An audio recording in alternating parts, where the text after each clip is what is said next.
તમામ મિત્રોને all the best. Gujarat police PSI ASI અને કોન્સ્ટેબલ મોક ટેસ્ટ નંબર 18 કોઈપણ પ્રકારના સમયનો બગાડ કર્યા વગર શરૂ કરીએ આપણે પ્રશ્ન નંબર 1। એ પહેલાં એક જરૂરી સૂચના કે મિત્રો આ તમામ મોક ટેસ્ટ આપણે જીસીઈઆરટી અને એનસીઈઆરટીની બુક્સમાંથી બનાવેલ છે, બરોબર છે।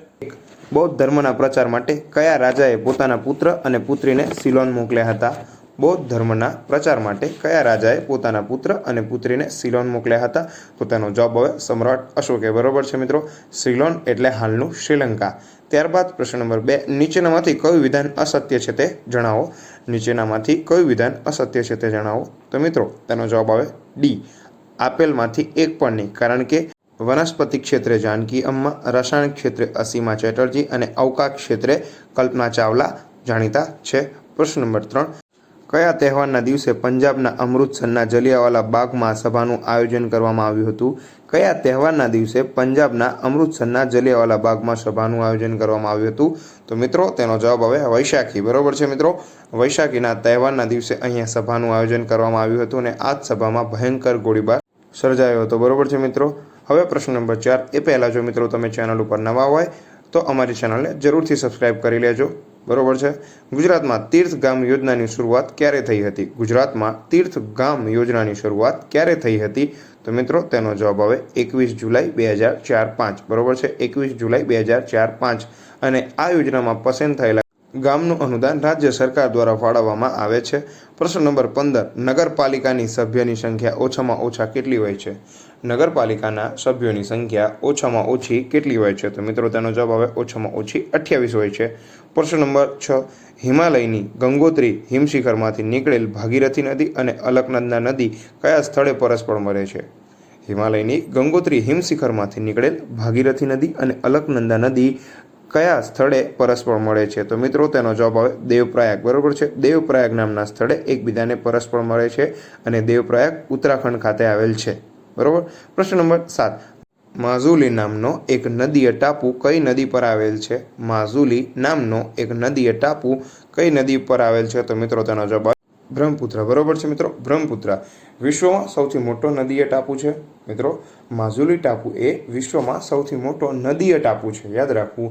હવે પ્રશ્ન નંબર 8। 1953માં સંસદમાં જાહેર થયેલ રાજ્ય પુનર્રચના પંચના સભ્ય બાબતે કયું અસત્ય છે? 1953માં સંસદમાં જાહેર થયેલ રાજ્ય પુનર્રચના પંચના સભ્ય બાબતે કયું અસત્ય છે? તો તેનો જવાબ હવે સી રાજગોપાલાચારી, મિત્રો। સી રાજગોપાલાચારી એ રાજ્ય પુનર્રચના પંચના સભ્ય ન હતા। તે સિવાય ન્યાયમૂર્તિ ફઝલ અલી, હૃદયનાથ કુંજરૂ અને કે.એમ. પાનીકર આ 3 રાજ્ય પુનર્રચના પંચના સભ્ય હતા। હવે આપણે જોઈએ પ્રશ્ન નંબર 9। બીજા વિશ્વયુદ્ધના શરૂઆતનો સમયગાળો કયો હતો? બીજા વિશ્વયુદ્ધનો શરૂઆતનો સમયગાળો કયો હતો? તો મિત્રો તેનો જવાબ આવે એ 1939, બરોબર છે। એ 1939માં બીજા વિશ્વયુદ્ધની શરૂઆત થઈ હતી। હવે આપણે જોઈશું પ્રશ્ન નંબર 10। ગુજરાતમાં સશસ્ત્ર ક્રાંતિની ભૂમિકા તૈયાર કરનાર સર્વપ્રથમ નેતા કોણ હતા? ગુજરાતમાં સશસ્ત્ર ક્રાંતિની ભૂમિકા તૈયાર કરનાર સર્વપ્રથમ નેતા કોણ હતા? તો મિત્રો તેનો જવાબ આવે બી અરવિંદ ઘોષ, બરોબર છે મિત્રો। બી અરવિંદ ઘોષ। ત્યારબાદ પ્રશ્ન નંબર 11। કયા મેદાન પ્રદેશોનું ઘાસ ટૂંકું અને પૌષ્ટિક હોય છે? કયા મેદાન પ્રદેશોનું ઘાસ ટૂંકું અને પૌષ્ટિક હોય છે? તો મિત્રો તેનો જવાબ આવે સમશીતોષ્ણ ઘાસના મેદાનો, બરોબર છે।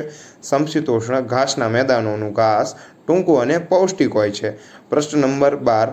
ભારતમાં હવામાન ખાતાની મુખ્ય કચેરી ક્યાં આવેલ છે? ભારતમાં હવામાન ખાતાની મુખ્ય કચેરી ક્યાં આવેલ છે?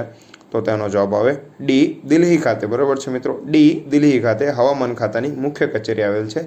તેને IMD કહેવામાં આવે છે, એટલે કે Indian meteorology department. Indian meteorology department Delhi ખાતે આવેલ છે। ત્યારબાદ હવે આપણે જોઈશું પ્રશ્ન નંબર 13, બરોબર છે મિત્રો। પ્રશ્ન નંબર 13।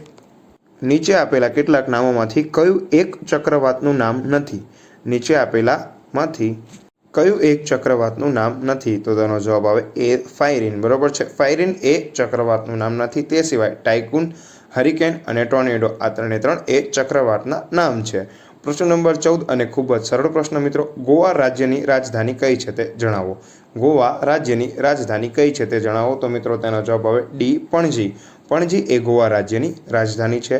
પ્રશ્ન નંબર 15। મહાનગરપાલિકાના વડા એટલે મેયર પોતાના હોદ્દા પર કેટલા સમય માટે રહે છે? મહાનગરપાલિકાના વડાને મેયર કહેવામાં આવે છે।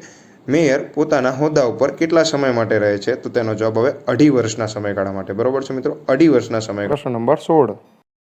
180 અંશ રેખાંશ વૃત્તને શું કહેવામાં આવે છે? 180 અંશ રેખાંશ વૃત્તને શું કહેવામાં આવે છે? તો મિત્રો તેનો જવાબ આવે સી, આંતરરાષ્ટ્રીય દિનાંતર રેખા. બરોબર છે મિત્રો, સી, આંતરરાષ્ટ્રીય દિનાંતર રેખા.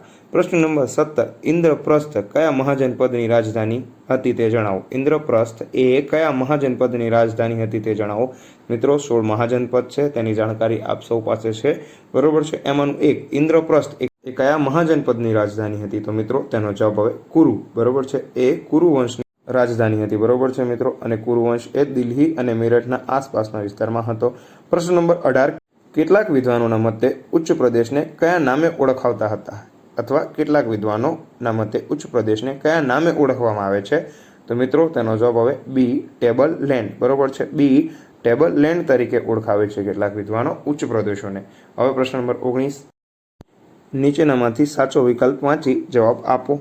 તો વિકલ્પ નંબર 1 છે ગુલામ વંશનો સમયગાળો 1206 થી 1290, આ પણ સાચું છે. ખિલજી વંશ 1290 થી 1320, એ પણ સાચું છે. તુગલક વંશ ઈસવીસન 1320 થી 1414, આ પણ સાચું છે. અને ચોથો વિકલ્પ સૈયદ વંશ એ ઈસવીસન 1414 થી 1455. મિત્રો અહીંયા આ એક વિકલ્પ ખોટો છે. એનું કારણ છે કે સૈયદ વંશનો સમયગાળો ઈસવીસન 1414 થી 1451 સુધીનો હતો. એટલે અહીંયા આપણો ઓપ્શન સી, આપણો સાચો જવાબ થશે ઓપ્શન સી. પ્રશ્ન નંબર 20 અને આજનો છેલ્લો પ્રશ્ન. મિત્રો આ પ્રશ્નોનો જવાબ તમારે નીચે કોમેન્ટ બોક્સમાં આપવાનો છે. 20માંથી તમારે કેટલા સાચા પડે તે પણ કોમેન્ટ બોક્સમાં જરૂરથી જણાવજો. મોઢેરાનું સૂર્ય મંદિર કયા રાજાના સમયગાળા દરમિયાન બંધાવવામાં આવ્યું હતું? મોઢેરાનું સૂર્ય મંદિર કયા રાજાના સમયગાળા દરમિયાન બંધાવવામાં આવ્યું હતું? આવા જ બીજા વિડીયોને જોવા માટે અમારી ચેનલને સબસ્ક્રાઈબ કરો. મિત્રો વિડીયોને લાઇક કરો, શેર કરો. તમારા કોઈ પણ મિત્રો જે ગવર્મેન્ટ એક્ઝામની તૈયારી કરતા હોય તેમના સુધી આપણા વિડીયોને જરૂરથી પહોંચાડજો. જય હિન્દ, જય ભારત. આવનારી તમામ એક્ઝામ માટે તમને બધાને મારા તરફથી ઓલ ધ બેસ્ટ.